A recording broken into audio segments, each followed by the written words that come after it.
Here's what I'm hoping, not hoping. This is what I have faith in what's going to happen once we wrap this up today. I want you to know how PBMs make money from a pricing perspective. There are other drivers of pharmacy costs that we're not going to even get into today. We don't have time for that. But just from a pricing perspective, I want you to feel something other than indifference. And then the action I want you to start digging into is eliminating overpayments to pharmacy benefit managers. And here's why that's important. Bam. This is the slide. You know how you read all the tutorials and they say you want to grab your audience attention. Well, this is the attention getter here.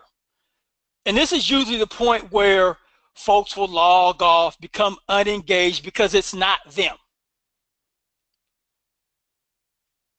Well, let's find out. I'm not here to bash PBMs. PBMs offer a very valuable service. Some will disagree. I happen to believe PBMs have a place. PBMs deserve a reasonable return, not excessive returns. So my key issue today are the hidden cash flows, now get this now, to non-fiduciary PBMs, which make up for artificially low PBM administrative fees. So when you see admin fees, 25 cents per claim, $1.25 per claim, anything below $4 per claim, the further away you get from that, the more likely the PBM is going to augment that artificially too low admin fee in the back end. It makes sense, right? The problem with that idea is that those cash flows are hidden and go under the radar of purchasers. That's what we're going to dig into. The status quo. Here's what typically happens. Plan sponsors enter into an arrangement, I don't care what it's called, pass-through, transparent, I don't care what it's called, unless it's called fiduciary. If it's not fiduciary, then it's a non-fiduciary agreement. Don't allow PBMs to attach to you their idea of transparency. You define it for yourself. The status quo, artificially too low admin fee, and then inevitably the PBM is going to augment that artificially too low admin fee in the back end. Far too many plan sponsors believe that they're getting 90% of the revenue coming back from the manufacturer for what? Volume, right? Increased dispensation of their products. Well, if that's true, then why is almost 50% of the revenue that a PBM is generating for itself coming from the manufacturer? It doesn't make sense. Now hold your horses. I'm going to prove it to you once we get closer to the end of this webinar today. That's the status quo. I talked about artificially too low admin fees. Let me give you a baseline. If it is a carved out arrangement whereby the plan sponsor essentially owns the contract with the PBM, artificially too low would be anything below $4 per claim. Now that's not to say that if you've agreed to $3.50 per claim, that one can automatically assume that the PBM is going to augment that admin fee because it's below the $4 threshold baseline. What you can infer is that the further away you get from $4 per claim, the more likely the PBM is going to augment it. On the opposite end of that, there are PBMs that charge $5 per claim. You can't even assume that they're not augmenting the cash flows in the back end. They may be augmenting it to a lesser degree than a PBM who's charging, or you've entered into an arrangement where the agreement is 50 cents per claim. The hidden cash flows may be lower, but they're still there.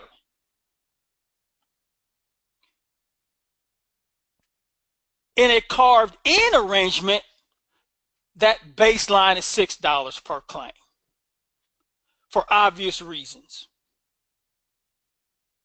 Because now you have another middleman in there, the TPA. And there's a whole other set of issues that go along with that. Again, I'm not going to get into that today. Today is primarily about pricing. Here's the new way of thinking, people. The new way of thinking says that the pharmacy benefit manager makes money one way, from a reasonable admin fee as opposed to an artificially too low admin fee. And now explicit in the contract language, the PBM is forbidden to augment the admin fee that each party has agreed upon. Now, the question is, I can see your mind spinning, but Tyrone, PBMs don't enter into fiduciary agreements. And you're right, most of them will not and do not. But that still doesn't change the fact that your goal should be to get as close to that as possible.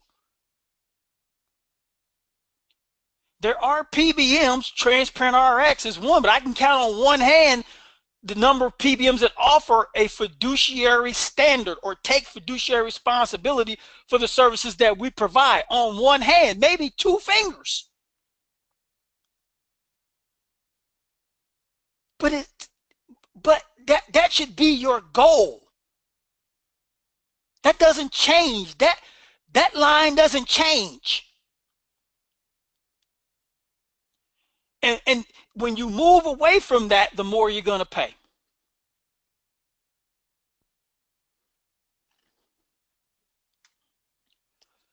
Again, fiduciary PBMs charge only a realistic and fair administration fee for their services. Generally, there's no other cash flows, and it's a good value. You know, there's a lot of, size within the PBM industry. There's a big misconception. There's a myth that with size comes greater discounts. Not true. It's a myth. With knowledge comes greater discounts. On the flip side, traditional PBMs charge a low admin fee, but then augment that low fee with additional revenues from hidden sources. Those hidden sources, at least 4 of them are here, and they're big ones. I'm going to explain these to you today. We've got a saying, most plan sponsors don't know what they don't know. This is the PBM business model. Now, I can only imagine, not being very familiar with the industry, how this may be intimidating. But if you're an expert steward of the pharmacy benefit,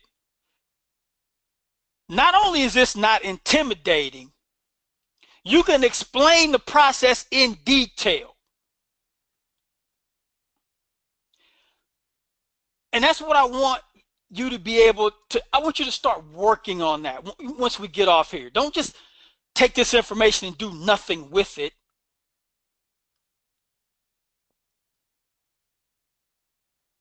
Let's talk about the PBM business model, and I'm going to focus on everything to the right of this line that I've drawn through the middle of the screen there. I'm going to start with the contractual flow and then move into the financial flow. Pharmacy benefit managers contract with retail pharmacies in order to have sites from which prescriptions can be dispensed to its members. Now also remember that those prescriptions can be dispensed from the PBM's in-house or captive pharmacies, whether it be mail order or specialty. There's pros and cons to that. And obviously, as a PBM, we've got to have clients in order to provide those services too. Those clients are third-party payers, health plans, self-funded employers, unions, municipalities. It's a fairly extensive list. Let me touch on the financial flow. PBMs reimburse pharmacies for the prescriptions they dispense to our members. But if the pharmacy is PBM owned, the PBM pays itself. There's opportunity for bigger hidden cash flows to the PBM, or based upon your level of knowledge, a bigger opportunity to reduce costs even further. It depends. And then the pharmacy benefit manager will bill the third-party payer for those dispensed prescriptions. The problem here is twofold, and this is where you see the dispensation or the payment to the PBM for those dispensed prescriptions. The problem here is twofold. First, the inflow of cash in the form of rebates back to the third-party payer is way, way too low, despite the belief that the PBM is only getting 5 or 10% of that revenue. Again, I'm going to dispel that here in a bit. The second problem is that the outflow of cash for the payment on the ingredients, the drugs, is too high. And let me get to that in a second. But here, now watch this. When you look at this, here's the most important thing on this screen.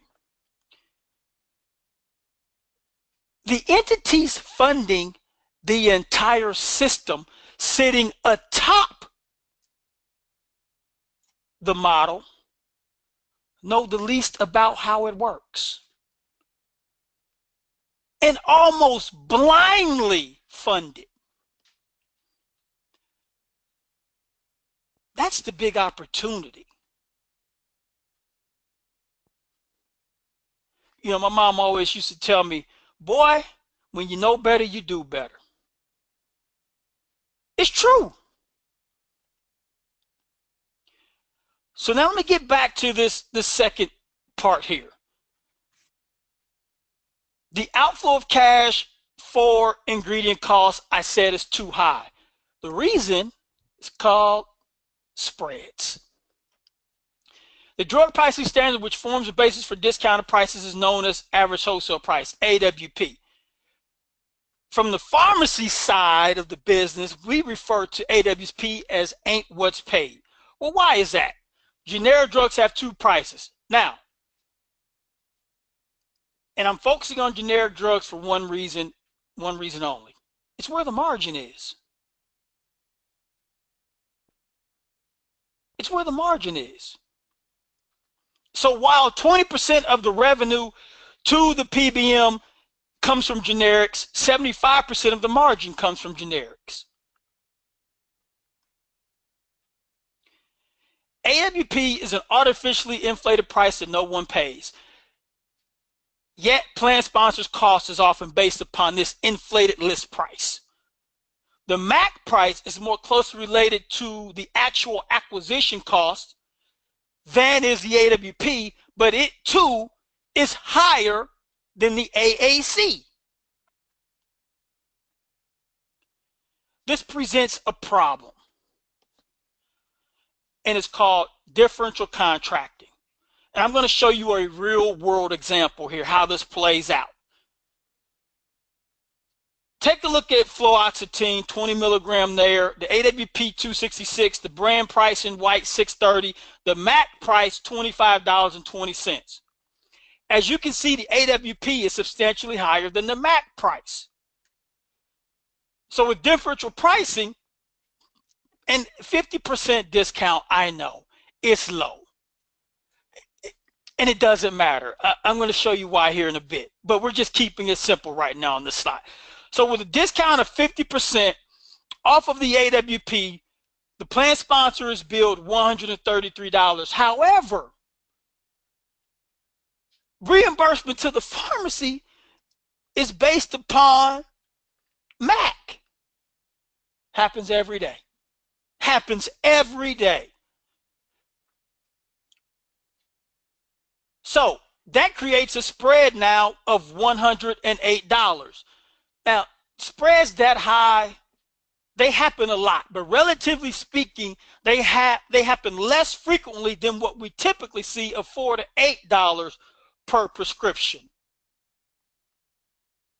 for a generic medication.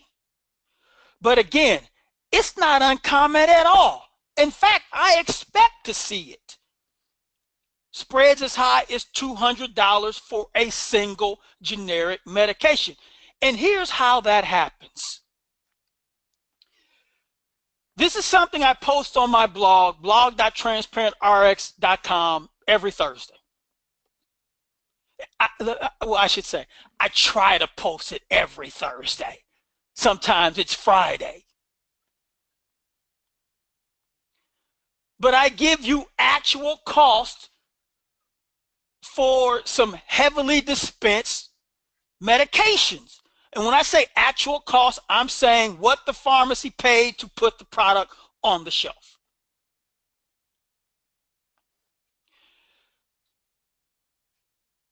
The two reimbursement methods that we just talked about were AWP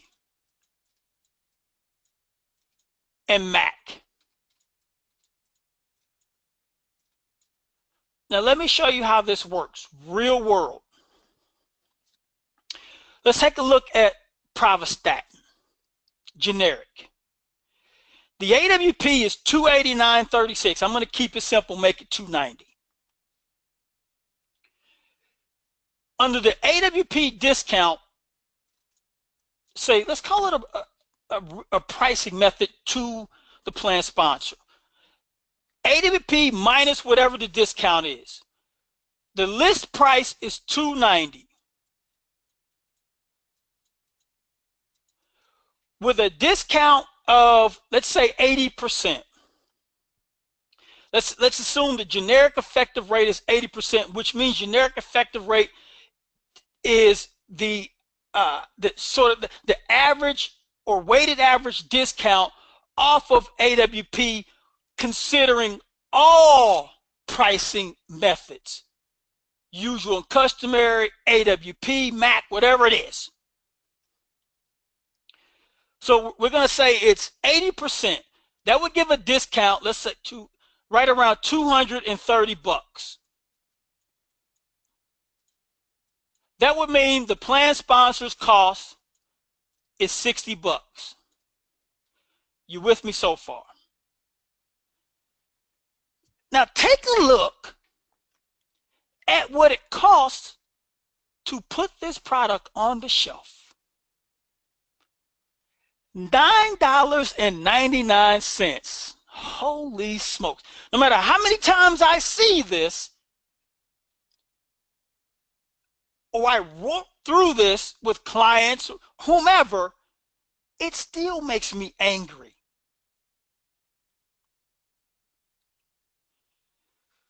So the plan sponsor is billed $60, and let's consider the dispensing fee a wash. Let's consider the wash. So theoretically, the PBM could reimburse the pharmacy the cost of the product, ingredient cost, $10, and mark it up 100% to give the pharmacy a profit, which is tough. Okay, so you saw my profile. I've owned the pharmacy. I deal with it every day. 100% markup, even on the generic, is rare.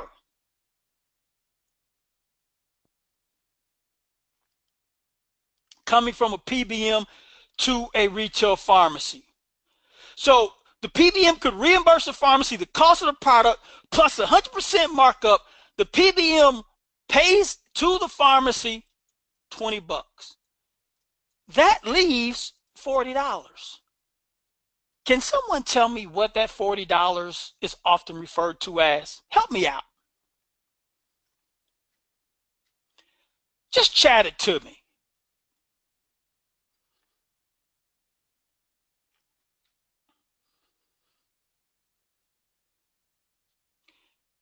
No takers?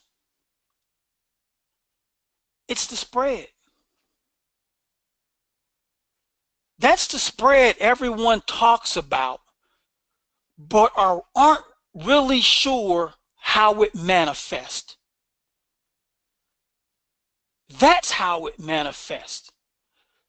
So if someone tells me, oh, our PBM doesn't make any money off the spread, but then can you tell me how much they reimburse the pharmacy?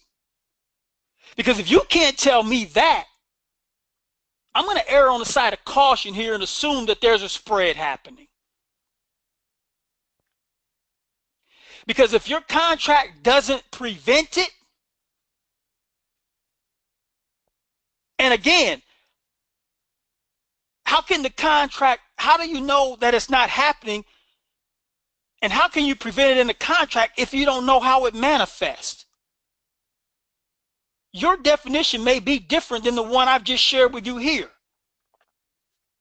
So under the case of a MAC, so let's say now that the product is on the MAC list and it has a price. And obviously the MAC prices, they fluctuate.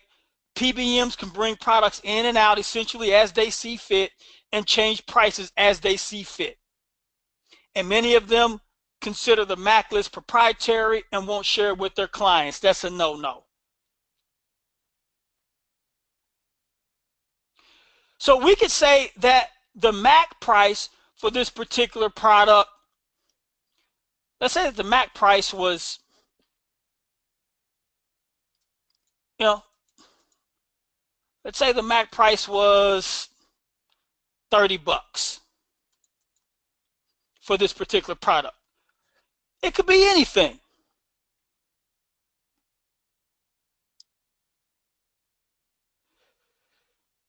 The plan sponsor is still going to overpay by $10.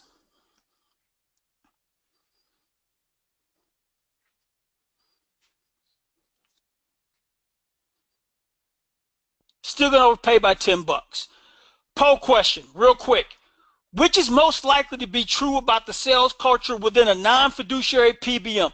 Consider everything that I've just shared here with you in the past 20-25 minutes and answer this question. And it's going to pop up on your screen, and you should have that now. Real quick. And the key point here, the sales culture and non-fiduciary PBM, which is most likely to be true?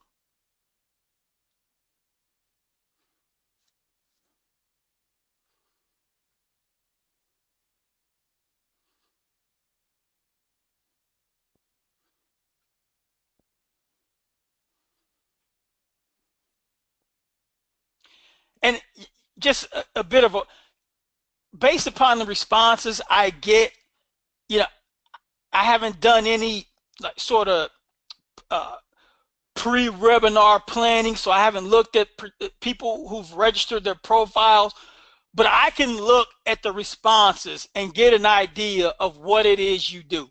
What is your role within the employee benefits industry? I can kind of get that from the responses I get. So there's really no right or wrong answer to this. But my response would be, believes best clients have the deepest pockets and know the little about uh, uh, the least about the industry. That would be my response based on what I see on a daily basis. So, all right, moving forward.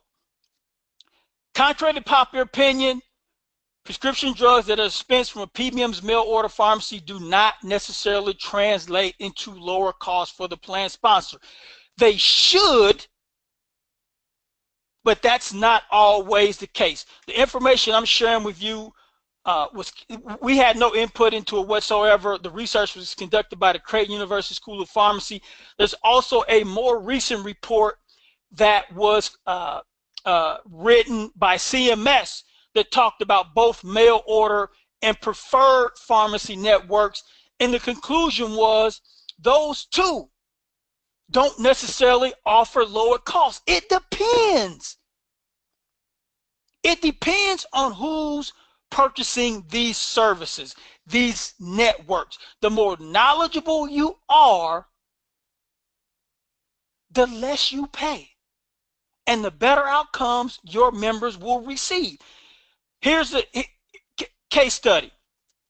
Patient originally has atenolol 50 milligram, quantity of 90, dispensed from the PBM's mail order pharmacy at a cost of $38. Had that patient simply walked into Joe's Corner Pharmacy on the same day, not as part of a group, uninsured, and paid out of pocket, that patient would have paid $8 in the community pharmacy, saving $30. And you see more examples of that as we move down the table here. One reason that happens, not just in mail order, but in retail as well, because now humongous quantities of products are being shipped to distribution centers or central field pharmacies and then repackaged and shipped out to individual stores. Here's how it works. In the before scenario, patient goes into the pharmacy, has a script for Lipitor. The product doesn't matter. I know it's generic. It doesn't matter. That's not the point here. But Lipitor, everyone's familiar with that product. So the pharmacy is reimbursed now, adding in a dispensing fee, 14% discount. The pharmacy is reimbursed by the PBM $128.45. Keep in mind as I walk through this, the business model scenario that I walked through in terms of PBMs to retail pharmacies and third-party payers. And I specifically talked about the opportunities from PBM-owned pharmacies. In the after scenario, patient decides to have the same medication dispensed from the PBM's mail order pharmacy. The cost hasn't changed. The quantity hasn't changed. The dose hasn't changed until the PBM decides to repackage the products. In doing so, as a licensed repackager or relabeler, in a sense, the PBM now, or that mail order pharmacy now becomes, in a sense, the original manufacturer of the product and is now able to legally change the AWP. Did you get that? Is now legally able to change the AWP, which was set by the original manufacturer of the product. So now the package size is based upon 60, and the PBM's mail order pharmacy changes the AWP to 408.60. Remember, the patient only needs a quantity of 30. So based upon that 30, the new AWP is $204.30. And even with a bigger discount, because it's mail order, which is one of the selling points, the PBM pays itself $159.35, a significant increase over the $128.45 there. A fiduciary PBM can't do this, period. Can't do it.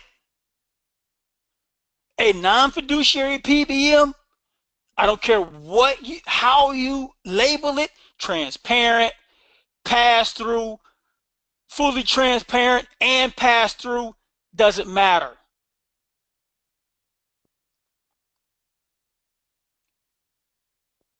They partake in these hidden cash flow methods unless the contract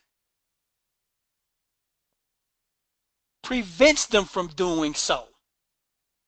Just because it said a pass through or transparent doesn't mean they don't engage in self-dealing. Here's the background information on that study. Bottom line, when the member copayment is lowered to encourage members to nudge them to go with mail order services, the mail order option can cost the payer more than the retail pharmacy. Misleading contract language. This is where the rubber meets the road. This is what matters. The contract language. I'm going to talk about just two examples, MAC lists and rebates. Contract language gives the reasonable person the impression there's only one MAC list. There oftentimes are more than one MAC list. PBMs can employ different MAC lists among clients, can employ different MAC lists between the client and the pharmacy. The employer's MAC list will be less comprehensive and less aggressive than the pharmacy MAC list, which does what? Creates spreads. Again, most plan sponsors don't know what they don't know, and oh boy, here we go. I told you I was going to get back to this. The contract language gives the sponsor the impression there's only one rebate. There are, in fact, multiple types of rebates. And the reason that there are multiple types of rebates is so that the PBM can siphon off a big portion of it. When a plan sponsor says we're getting 95% of the rebate, the PBM's only getting 5%, more times than not, you're only talking about the formulary rebate. Which, believe it or not, is oftentimes the smallest form of rebate, monetarily speaking.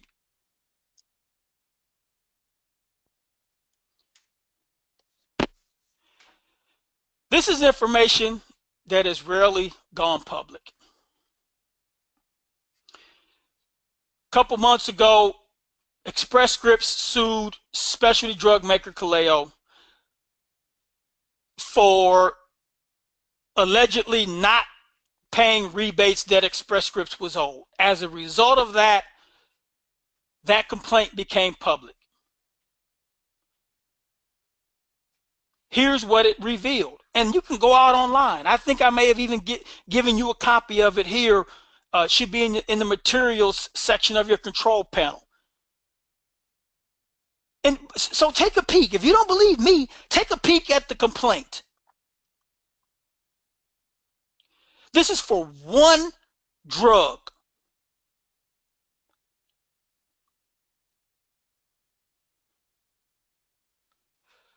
Formulary rebate, $1,600. The admin fee, $24,000.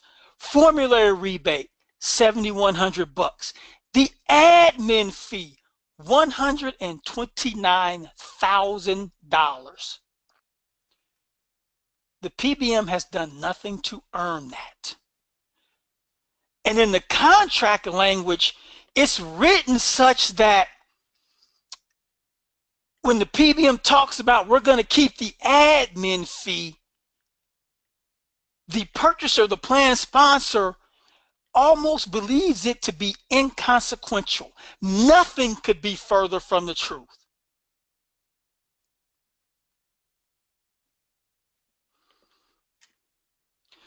What's the bottom line here?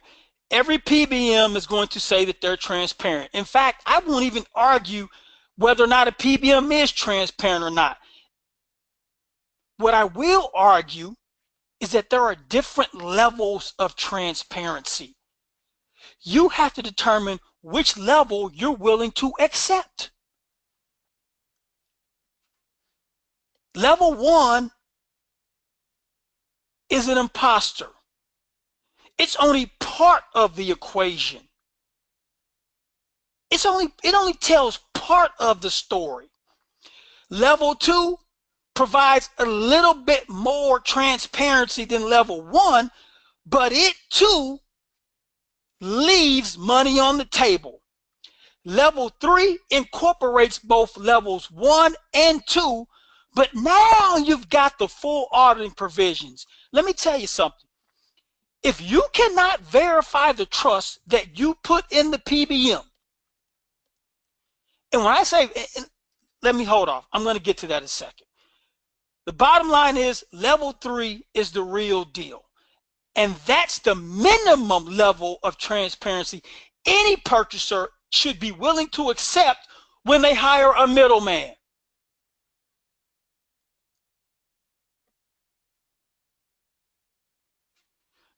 PBMs are a commodity, folks. Nothing special here. Don't buy into it. We are a commodity.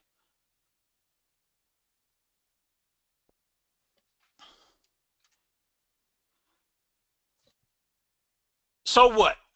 PBMs claim to be transparent, but really, in fact, are opaque. Hidden cash flows dominate revenue streams. So what, Tyrone?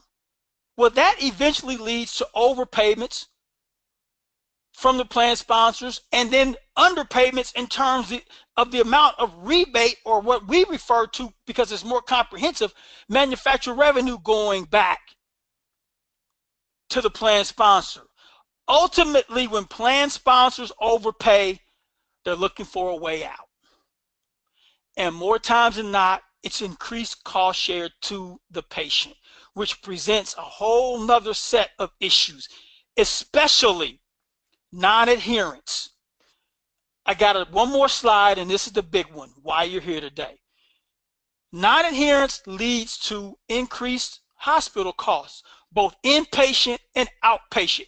It comes full circle. In worst case scenario, people die. You've got the ability to make that call. People die when they become non-adherent. So what do? I want you to start, and this is what we're talking about here. I want you to start understanding what you pay a PBM to provide its services to you. No one's talking about that. What is the fee for me to hire you, to retain you, to manage our pharmacy benefits? That is different than pharmacy cost at the end of the year. Hidden somewhere in that pharmacy cost, notwithstanding the admin fee, which has already been pulled out, hidden somewhere in that pharmacy cost, a part of it, and sometimes a too large of a part, is the PBM's take home. If you really want to start controlling pharmacy costs, it starts with controlling what you pay the PBM to provide the service. There's nothing you can do about what a manufacturer is going to list its products at. But what you can control is the markup. You can control the markup. And it's huge.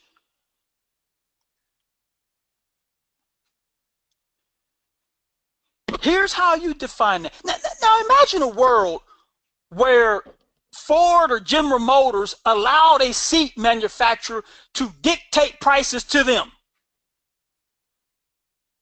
Doesn't happen. Doesn't happen. I need you to take on a Ford GM mindset. Here's how you calculate cost of PBM services. AF are admin fees, DF are dispensing fees, MR is manufacturer revenue, SP are spreads. This is all revenue the PBM puts in his bank account, minus CD, which are cash disbursements. Cash disbursements are revenues leaving the PBM's bank account.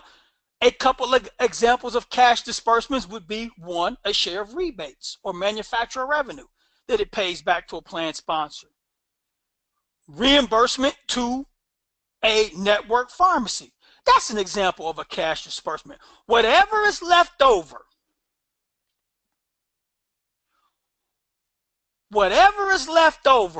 cash disbursements less spreads already accounted for. Whatever is left over is the PBM's service fee, the cost of PBM services. You want to know how to cut PBM service cost? 50%.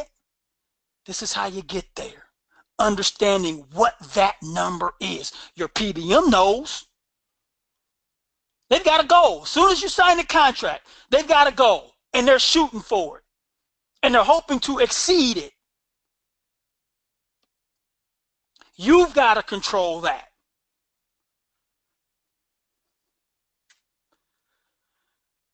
So I've wrapped up my portion here today. I went about 45 minutes, pretty good for me. I can go an hour on this. Here's a little bit of information about Transparent RX.